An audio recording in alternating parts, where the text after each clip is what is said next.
Ahabatu fillah, one of the impairments to dhikr, one of the grave things which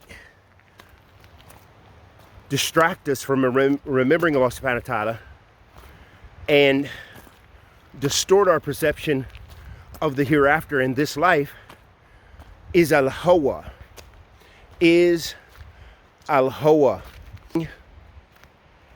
to allow our desires and the temporariness of this dunya to deceive us from the remembrance of Allah subhanahu wa ta'ala. And so when a person moves to the extent where they worship their own desires, they worship the things that they crave and desire and their own opinions and their own whims, they do what they want. They don't care about what Allah says. They don't care about what the Sunnah says. They don't care about what their deen dictates. They don't care about the consensus of the scholars. They don't care about any of those things, but they begin to follow what their whims dictate, what their desires tell them to do, what their opinions, their views, or they are defined by an ideology which they choose to give precedence over the akhirah, meaning over the sharia and the pristine shar of Allah subhanahu wa ta'ala.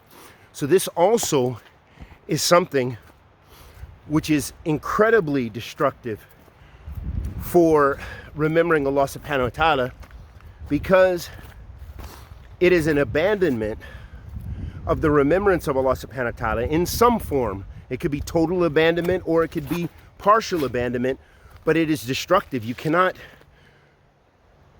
combine and maintain this heart that is at spiritual war with itself, between your desires and between what Allah subhanahu wa ta'ala wants, and between remembering Allah Azza wa Jal.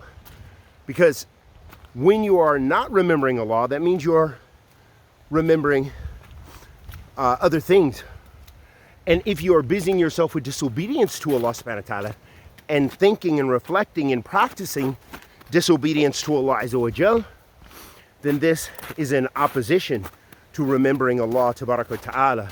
And that's why the remembering of Allah subhanahu wa ta'ala, the more you remember Allah Azza wa Jal, the more you will have safety in your heart, and you will be safer from the destructiveness in this life as well as the next. And we ask Allah subhanahu wa ta'ala, the Almighty, to accept our good and forgive our evil. Bless us with ikhlas, with thabat ala sunnat nabi sallallahu alayhi wa sallam, wa sallallahu wa sallam ala nabiyyina Muhammad wa ala alihi wa sahbihi wa sallam.